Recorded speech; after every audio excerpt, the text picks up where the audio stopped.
Kia ora Rotorua, ahead in tonight's bulletin. New Zealand First Rotorua candidate Fletcher Tabuto takes his election campaign to the streets.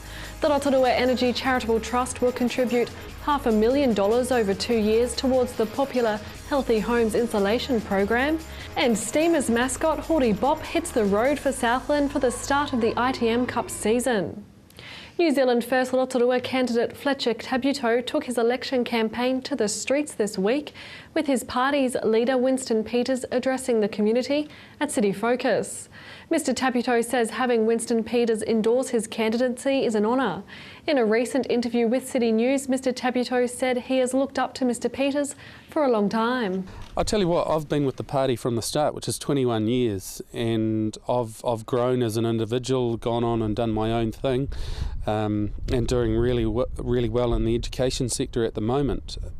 But he's one of the few people that I can still look up to, because I tell you what, he's still one of the smartest operators out there. He likes to stir things up, doesn't he? And that's the other thing. You know, I don't work the same way, but he loves to stir it up. But he's always backs it up with the knowledge. He's done the research. He knows what he's talking about. And for me, yeah, he's just a smart operator. Creation Fest organiser Jo Ramone says review and evaluation of the inaugural event has concluded and confirmed a great success. She says shows were innovative and sophisticated. It was fabulous. Yeah, it was wonderful. A real buzz for all the people involved, and hopefully for our audience too. They seem to enjoy it. But yeah, lots of highlights. It was fantastic.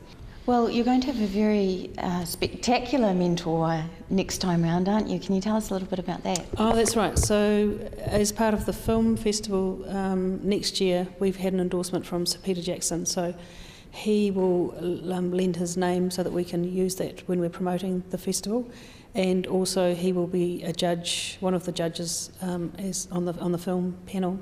So real treat for that. Another cool thing about that actually is what he has said is that we won't be awarding the Sir Peter Jackson Prize for the top film. It will actually be for an element within any of the films that is judged to be particularly outstanding. So it might be a film that's actually placed 20th, but it has the best cinematography or the best male actor or the best whatever. I think that's really cool, because it means that everyone's got a chance, no matter where your film is placed and what your role is. If you do your role really well, there's a chance that you'll pick up that award. So I think it's very thoughtful.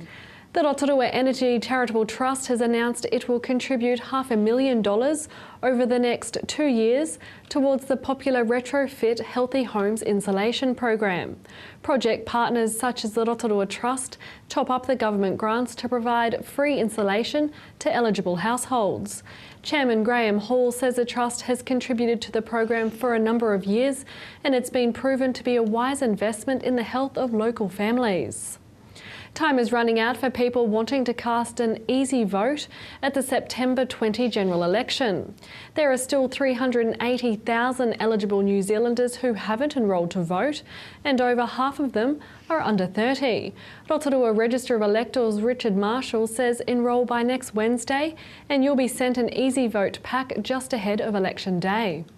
When you go along to vote on election day, to make it as easy as possible for you, if you take your Easy Vote card with you, it will speed the process up. But to get an Easy Vote card, you have to be enrolled by the 20th of August, and then we'll post you one of those Easy Vote packs out in the mail. Cool. So what do we do with this Easy Vote card? It tears off your letter and you take it along with you to the polling booth on September 20th. Makes it much easier. They'll hand over your voting papers. They don't have to go hunting to see which roll you're on the day. It just speeds up the process for you. Anyone enrolled after August 20 will have to cast a special declaration vote. For more information, visit elections.org.nz. In sport tonight, Bay of Plenty rugby mascot Hori Bop is celebrating the start of the ITM Cup rugby season with another hitchhiking adventure. Hori Bop, the alter ego of Tauranga resident Terry Leeming, will hitchhike 1,500 kilometres to Invercargill to watch the upcoming Bay of Plenty match against Southland. Fans can follow his southerly progress at the Union's website. The Steamers take on Southland on Friday night. To your weather update now. Tonight, long fine spells with the odd shower, fresh westerlies and an overnight low of 3. Tomorrow, Thursday, a few showers with cold, gusty southwesterlies, a high of 10 and a low of 1. And the outlook for Friday, showers clearing, becoming fine, southwesterlies easing, a high of 12 and a low of 1. The marine forecast for Lake Rotorua, westerly 15 knots rising to 25 knots in the afternoon, with waves rising to 1 metre in the afternoon, fair visibility in occasional showers. Remember, for program listings and other info or to catch up on city news, you can visit our website tvrotorua.co.nz. Still to come in tonight's show, Kitty Danielle catches up with suicide prevention campaigner Mike King at his visit last week to Rotorua Boys High. We find out about a fundraiser with a difference being run by Rotorua Rotorua at tomorrow night's night market. And we cover the Triumph motorbike display and AGM held at the Copthorne Hotel on Saturday.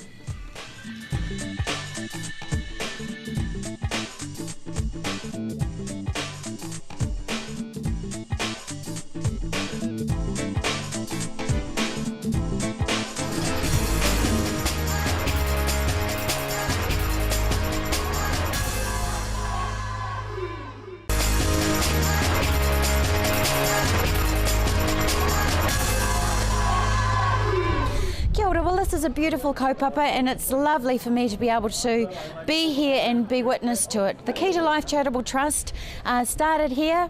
Mike King, you would have seen him on some television shows, particularly one called The Nutters Club, where he opens up and he shares his own stories and other people's stories to help people with issues in their lives, right? To unlock those and to reach their full potential. Yes. So here we are, Rotorua Boys High. What have you been doing here today, Mike? We've been doing a presentation where my offsider Ty and I, we get up on stage and talk about our troubles. What we're trying to do is we're trying to get and engage youth and get them to talk about their problems and find solutions for themselves. We show youth, show tamariki how to talk about their problems by talking about our own problems, you know. Most people, when they talk to youth services, when they're talking to youth about their problems, they do it from a moral high ground approach. What you young people need to do is this, and what you young people need to do is that. And that just causes ears to close. What we do is we get up there and we talk about the troubles that we've had in our lives, and thereby showing the boys a little bit of their life in our story. And that allows them to open up and engage and see that it's cool to ask for help. So there's a beautiful bravery in making yourself vulnerable, because then it makes them brave, right? Yeah. You know, they can come out and they can share and tell, and it just unlocks them. Well, all our favourite characters in movies are the ones that are vulnerable. No one likes the cool dickhead, the perfect guy. So again, it's that don't tell me, show me approach that we use, and basically the talks we do in there are just putting our CV out there for the kids to see, and the real work that we do happens after we come off, and kids coming forward, we give them all our cards with our phone numbers so they can ring us at any time. And we don't fix anyone, we pathway them into the help that they need. Mike, would I be right in assuming that often the most successful people in life are the ones that have gone through the hardest times? Yeah. You know, as adults, we all put on our perfect mask and we walk out the door every day, and no matter how bad we're feeling, if someone said, "Hey, how are you?" "I'm good, thank you," because that's the expected response. Well, you can only wear that mask for so long, and for a lot of these kids here today, Ty and I are the first two imperfect adults that they've ever seen in their lives, and, you know, we're both quite successful in our fields. So the kids looking at us going, well, if those guys are imperfect and they can still succeed, it gives them hope. And what we're trying to say to the kids is there is no one who's perfect in the world. Everyone has problems, and we do a community corridor where we go out and we say to parents and community members, hey, take off the mask. Show your kids that you're vulnerable, and if you show them that you're vulnerable, hey, guess what? They'll take off their mask as well, and they'll show you and ask for help.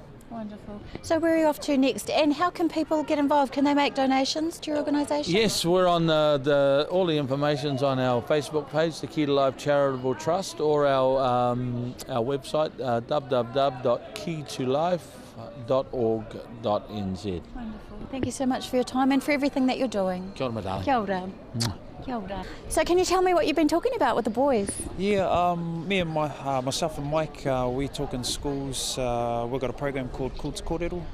So we travel the country talking to schools and communities about it's cool to talk about your problems.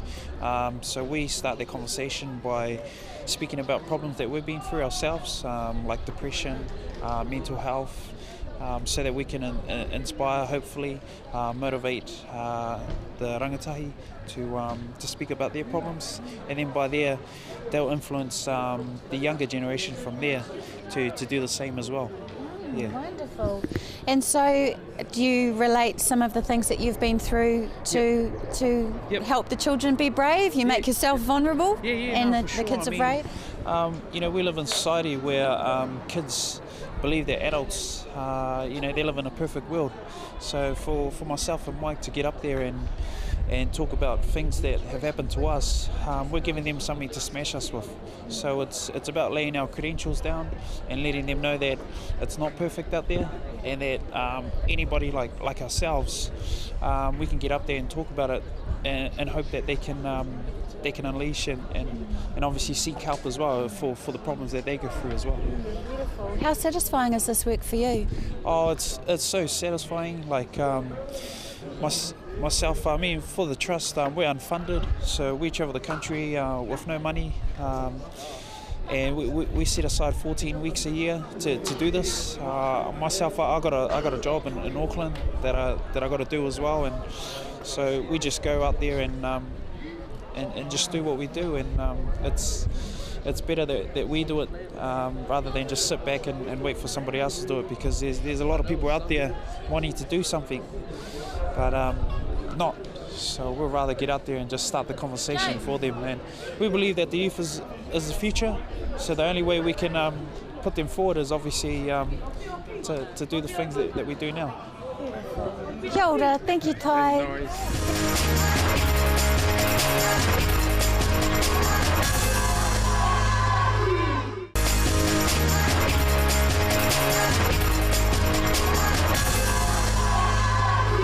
Rotorua is full of wonderful charitable organisations that get out into the community and help and take out in everything that goes on in this beautiful city.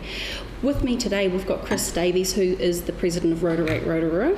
Nice to see you again, Chris. Let's talk about Rotaract. What organisation is it and what community sector does it look after? Well, Rotaract Rotorua, I'd like to say, takes care of the whole community, to be honest. It is part of the Rotary family, but it's generally aimed at the age group between 18 to 30. Kind of either way, a few years, it doesn't really matter, but it's generally about young professionals getting out and doing their part in the community wherever possible. And how did you become involved in Rotaract? Well, I work in hospitality and work evenings, so I had a lot of free time during the day. I quite simply just went out looking where I could help, and happened to come across it, and I've been enjoying it since, meeting great people and having fun while helping out, like I said. What are some of the highlights for you personally? There's been a few things, helping out at the Careers Expo and things like that, helping out some of the youth here in Rotorua, helping out different organisations, and obviously being charitable, and some of them not funded by the government and things like that. They're always so appreciative and grateful when we can help in any way possible. So. Now, you don't really hear the name Rotaract Rotorua a lot within our community. You know, you hear hospice and you hear Cancer Society Foundation and you hear a multitude of the other ones we have here. Mm-hmm. So, Rotaract, is it the kind of organisation that really plods away in the background that helps all the other organisations? Well, I'd like to think so. We obviously Rotary is pretty well known, and a lot of people have heard of it, although some people don't quite know what they do. So we are not necessarily one of the biggest groups in town, but we constantly try and get our name out there whenever possible, and at the end of the day we're here to help everyone. So some people target specific areas that they help out in, whereas we are across the board, and whoever needs the help most of the time, that's who we're there for. Wonderful. Now I hear that you're doing something quite unique this coming Thursday down at the night market, a hug-a-thon. Can you talk about this hug-a-thon? Yeah, well, it was an idea of one of our members, and I thought it was just something pretty cool and different. And it's just giving away free hugs in the community. We will be down at the night market trying to help a canteen, and we'll be doing a little bit of a fundraiser there at the same time. But we'll be offering free hugs just to passers-by, whoever might need it. It's something a bit different, and it's just something a bit fun for the community to get involved in. Wonderful. So you mentioned about Canteen, and are they your main charity organisation that you support? Can you talk a little bit about that? Not necessarily. We have helped Canteen in the past, and we definitely will in future. It just happens to be the charity of the month, and they're always, Canteen do such a great job anyway, that they're always helpful to us, and we just try and help them out whenever we can, whenever we get the spare manpower, and an event like this is just something cool and different, and it reaches out to them, so it's perfect. You mentioned that Rotorua is for the age group between 18 to 30. Do you have other members outside of that age group? Yeah, certainly. We've got people up to 35, and some even a bit lower, I believe, but generally within that age group, but it's not necessarily these are the rules and that's what you've got to stick to. If you're keen and want to help out in any way possible, then I'd love to hear from you. I'm not going to be strict about who's coming to help out, definitely not. So it's whoever wants to help out, that's who we're interested in. And how do these people get in touch with you? How do they get in touch with Rotaract and become involved? Well, Facebook's probably the easiest way of getting in contact with us. It's you can have a look for our Facebook page, just search for Rotaract Rotorua. You can email me personally, or we meet every 4 months at the Lone Star, here at the Lone Star at 6 p.m. on a Thursday. And it's every fortnightly, and we just come down, we have a few drinks, have our meeting every fortnight, and like I said, have a good time while doing it. So you're going to be down at the night market, is it this Thursday coming? Yep, so we'll be here at the night market this Thursday, and then our meetings start from next Thursday onwards, and fortnightly from there. So so this Thursday is just something a bit different than a normal meeting, and something a bit fun, so I'm looking forward to it. Wonderful. Well, it's nice to talk with you, Chris. I hope to see you more in the future. Yeah, definitely. Thank you. Thank you.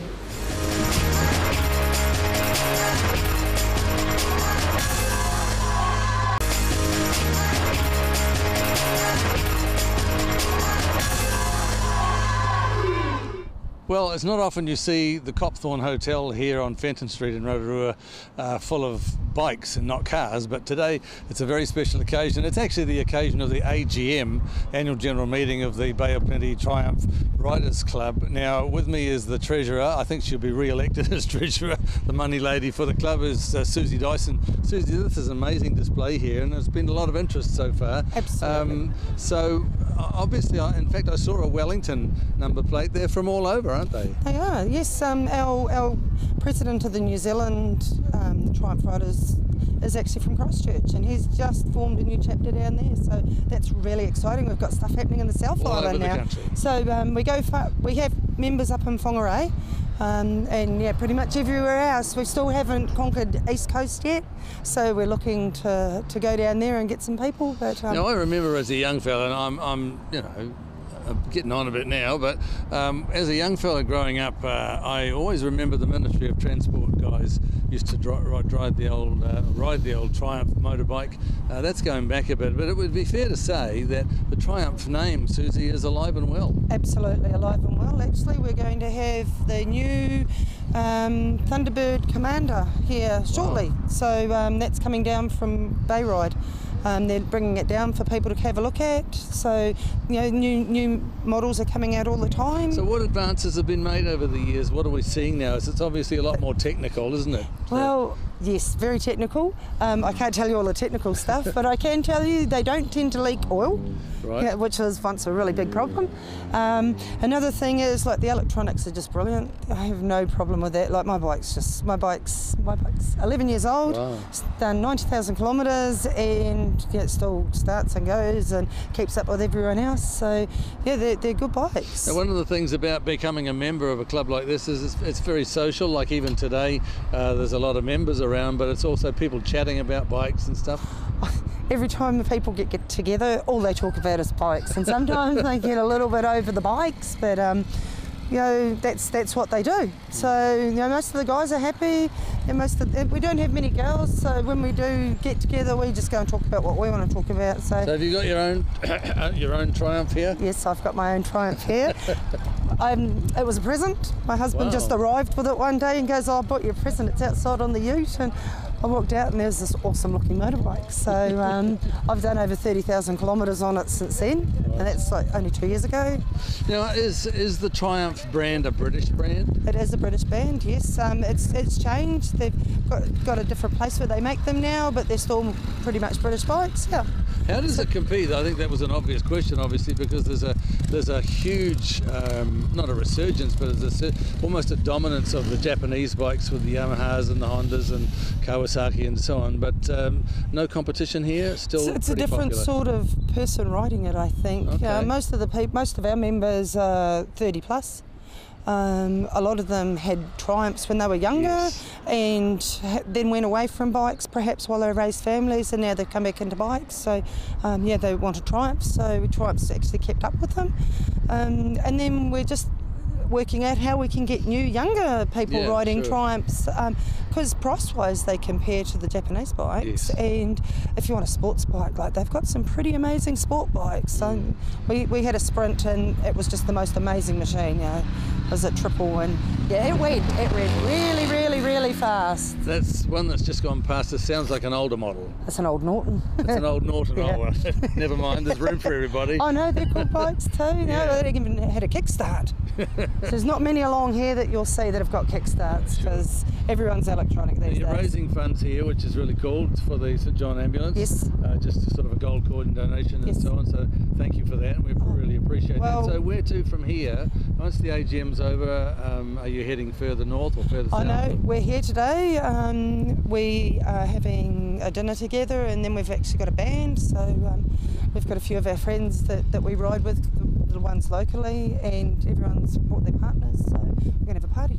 Hence the emphasis on the social side. Is it? Indeed, which is also why we're staying at the Copthorne, because they've got everything we needed. Sure. So, well, there yeah. it is. The Triumph bike, as Susie has said, is alive and well. Some older models have been here too, but also the classy new ones. And if you've got any queries, I'm sure there's a website. Yes, just triumphridersnewzealand.com.nz. So if you want any .co.nz. .co.nz. Yeah. If you want any information on the Triumph bike and joining a club, it's right there on the website for you. Thank you for your time, and enjoy your time here in Rotorua. Excellent, thank you. That was Susie Dyson, Treasurer of the Triumph Riders Motorcycle Club, speaking with Wayne Douglas.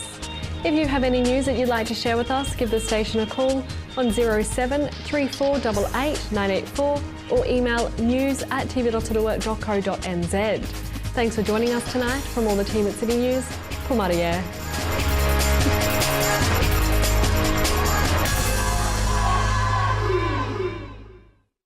Supporting local content so you can see more of New Zealand on air.